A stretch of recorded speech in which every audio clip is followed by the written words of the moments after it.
శరణం.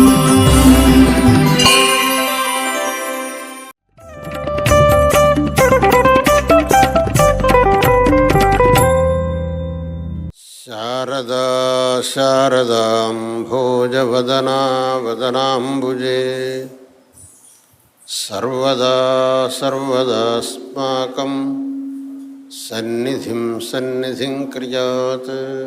శరదిందువికాసిమందహాసాం స్ఫురదిందీవరలోచనాభిరామాం అరవిందసమానసుందరాస్యాం అరవిందాసనసుందరీముపాసి.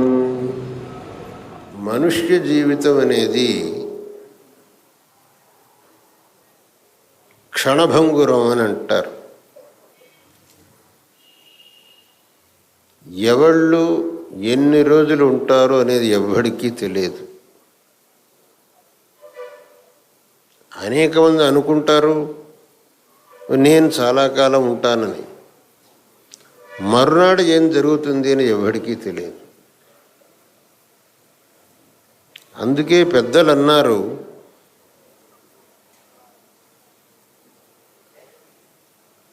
క్షణశః కణశశ్చైవ విద్యామర్థంచ సాధయేత్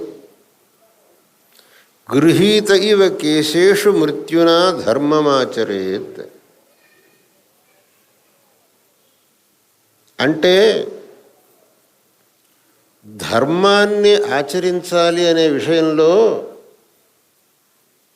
రేపు అని అనకూడదు. రేపటి దివసం మనది అవునో కాదో ఎవడికి తెలుసు. మృత్యువు ఎవడికి ఏ సమయంలో వస్తుందో ఎవడికి తెలుసు. మృత్యు అనేది ఎవరిని వదిలిపెట్టదండి. అబ్బే నేను చతుశాస్త్ర పండితుడిని, నాకు మృత్యు వస్తుందా? నేను ఘనాంత స్వాధ్యాయాన్ని, నాకు మృత్యు వస్తుందా? ఎవడు అనుకోవడానికి వీల్లేదు. ఎటువంటి మహామహులే మృత్యు వాతన పడ్డారు. మనమంతా ఏ మూల కబురు. ఒకచోట నీలకంఠ దీక్షితుడు చెబుతాడు, ఏన ఆచాంతా సలిలనిధయః ఏన సృష్టా ప్రతిద్యౌః శస్త్రాణ్యస్త్రాణ్యపి కబలితాన్యేకయా యస్య యష్ట్యా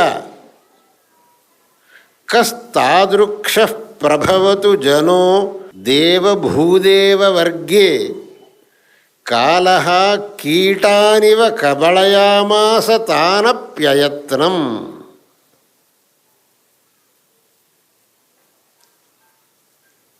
ఎంతమంది మహామహులు మహర్షులు ఈ లోకంలో ఆవిర్భవించలేదు. ఏ నాచాంతా సలిల నిధయ. అగస్త్య మహర్షి యొక్క చరిత్ర విన్నామంటే ఆయన అనంతమైన సముద్రాన్నే ఆపోషణ పట్టాడు అని చెబుతారు. ఎక్కడి సముద్రం? సముద్రాన్ని తాగటం అంటే ఎటువంటి శక్తి ఉండాలి? ఆ అగస్త్యుడు ఏడి? విశ్వామిత్రుడి విషయానికి వస్తే స్వర్గానికి ప్రతి స్వర్గం సృష్టి చేసేట. సృష్టికి ప్రతి సృష్టి. ఆ త్రిశంకును స్వర్గానికి పంపించాలి అని అనుకుంటే వాడు సశరీరంగా స్వర్గానికి వెళ్ళాలి అని వశిష్ఠుల వారితో యాగం చేయించమంటే అది కుదిరే పని కాదురా అన్నాడు ఆయన. అందుకు విశ్వామిత్రుడి దగ్గరికి వస్తే ఆయన కుదరదన్నాడా? అయితే నేను చేయిస్తాను. ఈ స్పర్ధ అనేది ఎప్పుడూ ఉండేదే. ఆ పైపచ్చు విశ్వామిత్ర వశిష్ఠులకు స్పర్ధ అని వేదంలోనే ఉంది. విశ్వామిత్రజమదగ్ని వశిష్ఠేన స్పర్ధేతామని చెప్పేసి ఆ విశ్వామిత్రుడికి వశిష్ఠుడికి ఉన్న స్పర్ధలో ఆయన జయించనన్నాడా? నేను జయిస్తా అన్నాడు విశ్వామిత్రుడు. యాగం చేయించాడు. ఆ యాగ ప్రభావం వల్ల సశరీరంగా త్రిశంకు స్వర్గం ద్వారం దాకా వెళ్ళాడు. కానీ దేవతలు అతన్ని రావడానికి అనుమతించలేదు, ఇక్కడ రావడానికి వీలు లేదన్నారు. త్రిశంకు మళ్ళీ విశ్వామిత్రుడి దగ్గర, స్వామి నన్ను ఏం చేయమంటారు, వాళ్ళు నన్ను రానివ్వని అంటున్నారు. ఇక్కడ కూడా అనేక సందర్భాల్లో ఈ పోలీసులు అనేవాళ్ళు ఎవరినా పెద్ద మనిషి రైట్ రావడానికి వీలేదని అంటారు. వాళ్ళకేం కావాలి, అయ్యా ఒక రూల్ ఉంది, రూల్ పాటిస్తాం. నీ మీ ఏ అధికారో ఇక్కడ ఎవరు రావద్దని చెప్పారు, రాకూడదు అంతే. అట్లాగే దేవతలు రాకూడదని చెప్పారు. విశ్వామిత్రుడు తన తపోబలంతో వాడిని పైకి పంపిస్తున్నాడు, దేవతలు ఏమో కిందికి తోస్తున్నారు, ఈయన పైకి తోస్తున్నాడు. ఆ త్రిశంకు కథ ఏమిటి? అప్పుడు విశ్వామిత్రుడు ఆలోచించి, వాళ్ళు నీకు అవకాశం ఇవ్వాలంటున్నారా, నేను కొత్తగా స్వర్గాన్ని సృష్టిస్తాను, నేను సృష్టించిన స్వర్గంలో ఉండును, ప్రతి సృష్టి చేసేట ఎటువంటి శక్తి ఆయనకు ఉండి ఉండొచ్చు. ఆయన ఏడు ఇవాళ, ఆయన చూద్దాం అనుకుంటే ఇవాళ లేడు. వశిష్ఠుల వారి యొక్క శక్తి సామాన్యమా? విశ్వామిత్రుడు ఎన్ని అస్త్రశస్త్రాలు ప్రయోగించినా కేవలం ఒక బ్రహ్మదండం గడిపెట్టి కూర్చున్నాడు ఆయన. ఆ సమస్త అస్త్రశస్త్రాలని ఆ బ్రహ్మదండం మింగేస్తున్నది. విశ్వామిత్రుడు తన యొక్క సమస్త శక్తిని ప్రయోగించాడు, వశిష్ఠుల వారిని ఏమాత్రం కదల్చలేకపోయినాడు.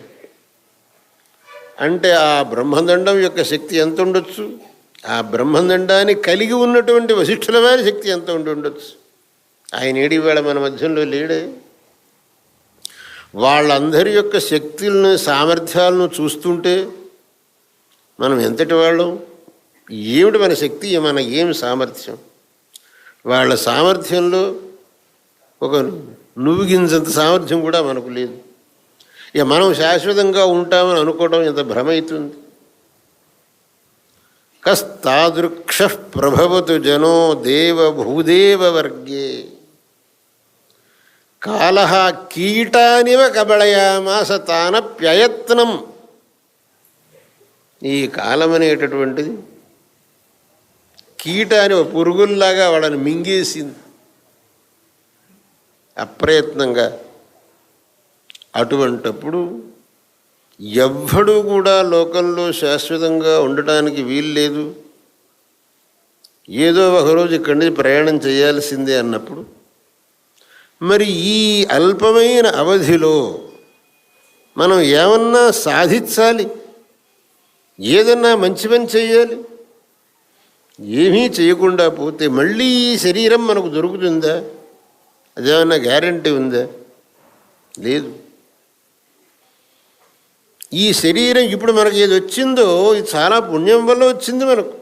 మహతా పుణ్యపణ్యేన క్రీతేయం కాయనౌస్త్వయ పారం దుఃఖోదధేర్గంతుం తరయావన్న భిద్యతే. ఆయనకు ఓ నది దాటడానికి ఒక పడవ దొరికింది. నది దాటాలని చెప్పేసి ఆయన ఎంతో కష్టపడి ఆ పడవను సంపాదించాడు. కానీ అది చిల్లి పడవ, దాంట్లో చిల్లున్నాయి. వాడు నిజంగా బుద్ధివంతుడైతే ఏం చేయాలి, ఎంత తొందరగా ఆ పడవను పుచ్చుకొని నది దాటుతాడో అంత వాడు బుద్ధివంతుడు. ఊరికి ఆ పడవలో కూర్చొని కాలహరణం చేస్తూ ఉంటే ఆ దాంట్లో ఉన్న చిల్లుల వల్ల ఆ పడవలో నీళ్లు నిండితే వాడి కథ ఏమవుతుంది? పడవతో సహా వాడు ఆ నదిలో మునగాల్సిందే. మన శరీరం కూడా అటువంటిదే సుమా, చిల్లి పడవ లాంటిది. ఈ శరీరం మాత్రం మనకు దొరికింది చాలా కష్టంతో దొరికింది. మహతా పుణ్యపణ్యేన క్రీతేయంగా ఆయన వస్తుంది. ఈ మనుష్య శరీరం లభించాలి అనంటే మనం చాలా పుణ్యం చేసి ఉండాలి. పాపం కూడా కొంత చేసాం. కేవలం పాపమే చేసినట్టయితే మనకి మనుష్య శరీరం దొరకదు. అథవా కేవలం పుణ్యం చేసినట్టయితే దేవ శరీరమే దొరికేది. శుభైరాప్నోతి దేవత్వం నిషిద్ధైర్నారకీంతనం ఉభాభ్యాం పుణ్యపాపాభ్యాం మానుష్యం లభతే వశః అవశః సన్ మానుష్యం లభతే. పుణ్యపాపములు రెండింటినీ చేశాం. ఆ పుణ్యం పాపం రెండు చేసినందువల్ల ఈ మనిషి శరీరం లభించింది. ఈ శరీరంలో ఉండి మళ్ళీ మనం పాపకర్మలే చేస్తూ వచ్చామనంటే మళ్ళీ మనకు మనిషి శరీరం దొరుకుతుంది అని మనం అనుకోవడానికి వీల్లేదు. ఏదో తిరిగి జంతు శరీరం వచ్చింది అని అంటే అప్పుడు మనం ఏం చేయగలుగుతాం? ఈ 84 లక్షల జీవరాశుల్లో ధర్మాన్ని అనుష్ఠించటానికి తగినటువంటి యోగ్యమైనటువంటి జన్మ అంటే ఈ మనిషి జన్మ ఒక్కటే. ఈ మనిషి జన్మ తప్ప మిగిలిన ఏ శరీరంలో ఉన్నా మనం ధర్మానుష్ఠానం చేయటానికి యోగ్యత అనేది మనకు రాదు. ఎంత పెద్ద ఏనుగ్గా పుట్టి ఉండొచ్చు, సింహంలాగా పుట్టి ఉండొచ్చు, పెద్ద పిల్లిగా పుట్టి ఉండొచ్చు. ఆ సింహ శరీరంలో కానీ, వ్యాఘ్ర శరీరంలో కానీ, గజ శరీరంలో కానీ మనం ధర్మాన్ని అనుష్ఠించడానికి మనకు అవకాశం లేదు. ధర్మానుష్ఠానానికి మనకు అవకాశం లేదు. అందుకే మీమాంసలో ఒక అధికరణంలో అయ్యా కర్మానుష్ఠానానికి తిరిగి జంతువులకు కూడా అధికారం ఉందా అని విచారణ చేసి లేదు, ఆ శరీరాల్లో ధర్మానుష్ఠానానికి అధికారం లేదు, అవకాశం లేదు. మనుష్య శరీరంలోనే ఉంది. లేదండి మరి ఈ ప్రాణులు కూడా కొన్ని ఏదో వ్రతోపవాసాలు చేస్తుంటాయిట కదా. ఎక్కడ వ్రతోపవాసాలు చేస్తాయి అంటే శునశ్చతుర్దశ్యాం ఉపవసతః పశ్యామః శేనాంశ్చ అష్టమ్యాం. ఇవాడ అటువంటి పరిస్థితి మాకు కనపడలేదు, కానీ ఒక కాలంలో కుక్కలు కృష్ణ చతుర్దశి రోజున ఉపవాసం చేస్తాయి. శబరస్వామి గారు చూశాడు, మరి ఎప్పుడు చూశాడో తెలియదు. శునః చతుర్దశ్యాం ఉపవసతః పశ్యామః శేనాంశ్చ అష్టమ్య. అష్టమి రోజునేమో గద్దలు చేస్తాయిట. అందువల్ల మరి అవి కూడా ఉపవాసాలు చేస్తుంటే వాటికి ఏదో కర్మాధికారం ఉండాలి కదా అని ఆశంక చేసి సమాధానంలో ఏం చెప్పారంటే వాటికేం అధికారం లేదు, అవేదో ఇవాళ చతుర్దశి ఉపవాసం చేయాలనే దృష్టితో చేయటం లేదు. మరి ఆ రోజున అవేం తినటం లేదు అంటే రోగాది అరుచిరేషాం. ఏదో రోగం వచ్చి ఆ రోజు ఏది తినబుద్ధి పుట్టలేదు వాటికి, అంతే.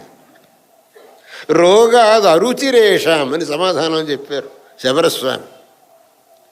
కాబట్టి తిరిగే ప్రాణులకు కర్మానుష్ఠానానికి అవకాశం లేదు, ఉండేది కేవలం మనిషికి మాత్రమే. ఎందుకంటే మనిషికి సర్వావయములను భగవంతుడు ప్రసాదించాడు. ఈ అన్ని అవయవములతో దేన్నైనా చెయ్యటానికి మనకు యోగ్యతను ప్రసాదించాడు భగవంతుడు. అన్నిటికంటే విశేషంగా బుద్ధిని ప్రసాదించాడు. బుద్ధి అనంటే యుక్తాయుక్త వివేక జ్ఞానం. ఏది సరి, ఏది తప్పు, నేను ఎలా నడిస్తే నాకు మంచిదవుతుంది, ఏ మార్గంలో వెళితే నాకు చెడు అవుతుంది, ఈ మార్గంలో నేను వెళ్ళకూడదు, ఈ మార్గంలో వెళ్ళాలి అనేటటువంటి వివేచన చేసే శక్తిని భగవంతుడు మనుష్యుడికి ప్రసాదించాడు. అటువంటి శక్తి కలిగినటువంటి శరీరం మనకు వచ్చింది. మరి ఈ శరీరాన్ని మనం వ్యర్థం చేసుకోవాలన్నా, ఈ జన్మను మనం వ్యర్థం చేసుకోవాలన్నా, ఈ జన్మను మనం వ్యర్థం చేసుకున్నామనంటే మనం చాలా బుద్ధిహీనులం అని అనిపించుకుంటాం, అవివేకులం అని అనిపించుకుంటాం. ఈ జన్మను వ్యర్థం చేసుకోకూడదు. ఇది ఒక మహోన్నతమైనటువంటి లక్ష్యాన్ని సాధించడానికి వచ్చింది. కేవలం ఈ జన్మలో మనం లౌకికమైనటువంటి సుఖ సంపాదనకే వినియోగించుకున్నామనంటే చాలా పొరపాటు అవుతుంది. కాబట్టి ఈ జన్మ సార్థకం కావాలి అనంటే ధర్మానుష్ఠానం ఒక్కటే ఉపాయం. ధర్మాన్ని ఆచరించి ఈ జన్మను సార్థకం చేసుకోవాలి, కానీ అది తప్ప వేరే ఏ విధమైనటువంటి మార్గము ఈ జన్మను సార్థకం చేసుకోవటానికి లేదు. అందువల్లనే ధర్మానికి ఉండేటటువంటి స్థానం చాలా గొప్పది. మన జీవితంలో మనం పెద్ద మనుషులం అనిపించుకోవాలి అని అంటే అనేక మంది డబ్బు సంపాదిస్తే నేను పెద్ద మనిషిని అవుతాను, అధికారం సంపాదిస్తే నేను పెద్ద మనిషిని అవుతాను, శారీరకమైన బలం సంపాదిస్తే నేను పెద్ద మనిషిని అవుతాను, జనబలం ఉంటే నేను పెద్ద మనిషిని అవుతాను అని అనేక మంది అనుకుంటుంటారు. వేటి వల్ల మనం పెద్ద మనుషులం కాదు. మనం ధర్మాన్ని ఆచరించినప్పుడే మనం పెద్ద మనుషులం అవుతాం. శంకరుల వారు ఒక చోట భాష్యంలో సెలవిచ్చారు, యో హి ఇష్టాది లక్షణం కర్మ ఆచరతి తమాచక్షతే లోకాః ధర్మంచరత్యయం మహాత్మా ఇది. ఎవడైతే శాస్త్రంలో చెప్పినటువంటి ఆ ధర్మాచరణ చేస్తాడో వాణ్ణి గురించి లోకం ఉంటుంది, ఆహా ఆయన మహాత్ముడయ్యా, ధర్మం ఆచరిస్తున్నాడు అని. ధర్మంచరత్యయం మహాత్మా ఇది. అందువల్ల ఆ ధర్మాచరణం అనేటటువంటిది మనకు సర్వథా ఆవశ్యకం తప్ప మిగిలిన లౌకిక సంపత్తంతా అది తర్వాత. ఆ సంపత్తంతా ధర్మాచరణ కోసం. దేనివల్లనైతే మనకు ధర్మాచరణానికి దోహదం అవుతుందో అది మనకు కావాలి. ఏదైతే మనకు ధర్మాచరణకు విరుద్ధంగా ఉంటుందో అది మనకు అక్కర్లేదు. ఎందుకంటే అన్నిటికంటే ఆవశ్యకమైనటువంటి ధర్మం కనుక. అందువల్లనే ధర్మాన్ని ఉద్ధరించడానికి, ధర్మాన్ని కాపాడటానికి స్వయంగా భగవంతుడు ఈ లోకంలో అవతరిస్తాడు. ఒక్కొక్క యుగంలోనూ ధర్మ సంస్థాపనార్థాయ సంభవామి యుగే యుగే అని భగవంతుడు సెలవిచ్చాడు కనుక ఈ ధర్మం అంత గొప్పది. మన జీవితం అనేది అత్యల్పం. ఈ అత్యల్పమైన జీవితంలో యత్కించిత్తైనా ధర్మాన్ని ఆచరించి ఈ జీవితాన్ని సార్థకపరుచుకోవాలి, ఇంకా ఉత్కృష్టమైనటువంటి జన్మ కలిగేటట్టు చూసుకోవాలి అనేది ప్రతి ఒక్కడూ మనస్సులో పెట్టుకోవలసినటువంటి విషయం. అందువల్లనే మన పూర్వులు ప్రతిరోజు యథాశక్తి ధర్మాచరణం చెయ్యాలి.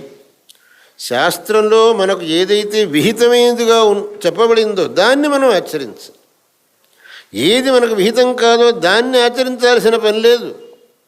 మనకు విహితమైనటువంటి దాన్ని మనం ఆచరించాలి. దాన్నే భగవంతుడు భగవద్గీతలో స్వే స్వే కర్మణ్యభిరత సంసిద్ధిన్ లభతే నరః. స్వే స్వే కర్మణి, తనకు ఏదైతే విహితమైందో దాన్ని ఆచరించితే నువ్వు సార్థక జన్ముడవైతావు అని చెప్పి సెలవిచ్చాడు.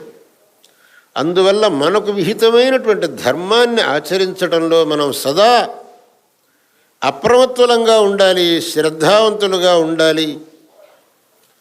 ఈ దృష్టి మన ప్రతి ఒక్కళ్ళలో కూడా కలగాలి.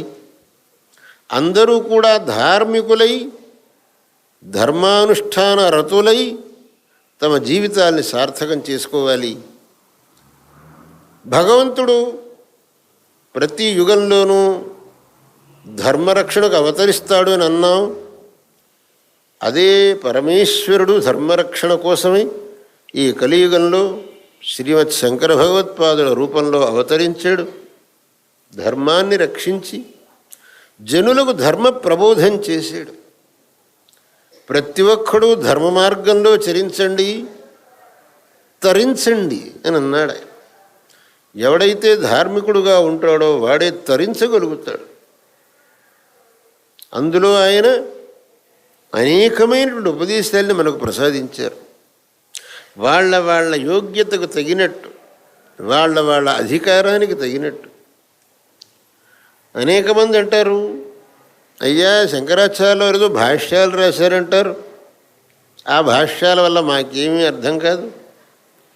మా బోటుగాళ్లకు ఉపయోగమైన మాటలు ఏమైనా చెప్పారా ఆయన? అది చెప్పండి. ఊరికైనా భాష్యాలు రాశారు, అది రాశారు, ఇది రాశారంటే దానివల్ల మాకు ఉపయోగం ఏం లేదు. అది ఏదో పెద్ద పెద్ద పండితుల కోసం రాసి ఉండొచ్చు, మాకు లాభం లేదు. శంకరుల వారు కేవలం భాష్యాలు రాసి ఊరుకోలేదు. అతి సామాన్యుడైన మనిషి కూడా దేన్ని ఆచరిస్తే శ్రేయస్సు పొందుతాడో అటువంటివన్నీ చెప్పారు ఆయన. ఆయన చెప్పిన దాన్ని ఏ ఒక్కటైనా మనం ఆచరించి శ్రేయస్సు పొందితే అదే చాలా పెద్ద విషయం. ఆయన చెప్పారు, మొట్టమొదటి నీ అహంకారం వదిలిపెట్టు. మా కురు ధన జన యౌవన గర్వం హరతి నిమేషాత్ కాలస్సర్వం. మనిషి సామాన్యంగా తప్పు పనులు చేయటం అహంకారం వల్ల. నన్ను ఎవడు ఏం చేయగలుగుతాడు, నా ఇష్టం, నేను ఏమన్నా చేస్తాను, నా దగ్గర డబ్బు ఉంది, నేను ఏమన్నా చేయగలుగుతాను, నా దగ్గర అధికారం ఉంది, నేను ఏమన్నా చేయగలుగుతాను. ఆ దృష్టితో మనిషి తప్పులు చేస్తాడు. ఈ డబ్బు అధికారం వీటిని చూసుకొని నువ్వు తప్పులు చేస్తున్నావు. కానీ ఈ డబ్బు అధికారం ఎంతకాలం ఉంటుంది అని ఒక్క నిమిషం ఆలోచన చేయవయ్యా నువ్వు. ప్రాతర్య ఏవ జగతీత చక్రవర్తి సాయం స ఏవ విపినే జటిలస్తపస్వి. ఏముంది ఈ అధికారంలో, ఈ ధనంలో? ఒక సమయంలో మహాధనికుడుగా విర్రవీగినటువంటి మనిషి, అదే మనిషి మరో సమయంలో అతి సామాన్యుడుగా జీవనం చేయటం అనేటటువంటి దాన్ని మనం మన కళ్ళారా చూస్తున్నాం. దానికి ఏ గ్రంథాలను చూడాల్సిన పని లేదు. ఎంతోమంది ముందర చాలా మహా ఐశ్వర్య మదమత్తులై విర్రవీగినటువంటి మనుషులు తర్వాత ఐపీలు వేసి ఇన్సాల్వెన్సీ, ఇప్పుడు ఇండియన్ పోలీస్ కాదండి, ఐపీలు వేసి తర్వాత అతి సామాన్యులుగా ఉండటం అనేది మనం చూడటం లేదా? కాబట్టి ఐశ్వర్యం ఉంది, నేను ఏమన్నా చేస్తాను అని అనుకోవటం అత్యంత అవివేకం కదా. కాబట్టి ఈ మదం పనికిరాదు, అహంకారం పనికిరాదు. నేను మహాపండితుడిని అనుకొని తప్పులు చేయడానికి వీల్లేదు. భగవంతుడి సన్నిధిలో ఆయన పెద్ద పండితుడండి కాబట్టి ఆయన క్షమించాలండి అని ఎక్కడా లేదు. పండితుడైనా పామరుడైనా తప్పు చేస్తే దాని ఫలం అనుభవించక తప్పదు. అందువల్ల మన పాండిత్యాన్నో, మన ఐశ్వర్యాన్నో, మన అధికారాన్నో చూసుకొని మనము అకృత్యములు చేశాము అని అంటే ఆ ఐశ్వర్యం, ఆ అధికారం, ఆ విద్య అవి ఏవి మనల్ని కాపాడటానికి రావు. ఈ శరీరం వదిలిపెట్టిన తర్వాత ఆ చేసిన అన్ని అకృత్యముల యొక్క ఫలాన్ని మనం అనుభవించక తప్పదు. అప్పుడు ఎవ్వళ్ళు మనకు సహాయానికి రారు. ఆ జ్ఞానం అనేది కనుక ఉంటే నువ్వు ఎప్పుడు తప్పులు చెయ్యవు. అందువల్ల ఆ తప్పులు చేయటానికి హేతుభూతమైనటువంటి అహంకారాన్ని ముందర వదిలిపెట్టు. ఈ అహంకార హేతుభూతములైనటువంటి ఐశ్వర్యాదులన్నీ క్షణికములు అని మనసుకు తెచ్చుకో. హరతి నిమేషాత్ కాలసర్వం. అలాగే శంకరులు మరో చోట చెప్పారు, కామం క్రోధం లోభం మోహం త్యక్త్వా ఆత్మానం భావయ కూహం. ఆత్మజ్ఞాన విమూఢా విహీనా మూఢా తే పచ్యంతే నరక నిగూఢ. కామక్రోధాదులను వదిలిపెట్టి ఆత్మజ్ఞానం సంపాదించడానికి ప్రయత్నించు నాయన.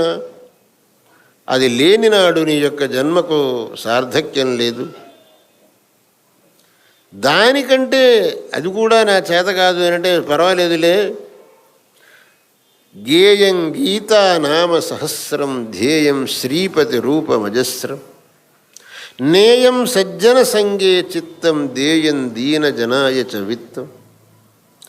మిగతాది ఏది నా చేత కాదు అంటే అదంతా మానేసేయి, కానీ రోజుకు ఒక కొంత సమయమన్నా భగవంతుడి యొక్క నామాన్ని జపించడానికి వినియోగించు. భగవంతుడి యొక్క పవిత్రమైన నామాన్ని నీ నోటితో ఉచ్చారణ చెయ్యి.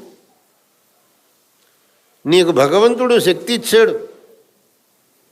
ఒకచోట చెప్పారు, నమఃశివాయ మంత్రోయం వాగేషావశవర్తిని అహో మోహస్య మాహాత్మ్యం నరకం యేన పశ్యతి.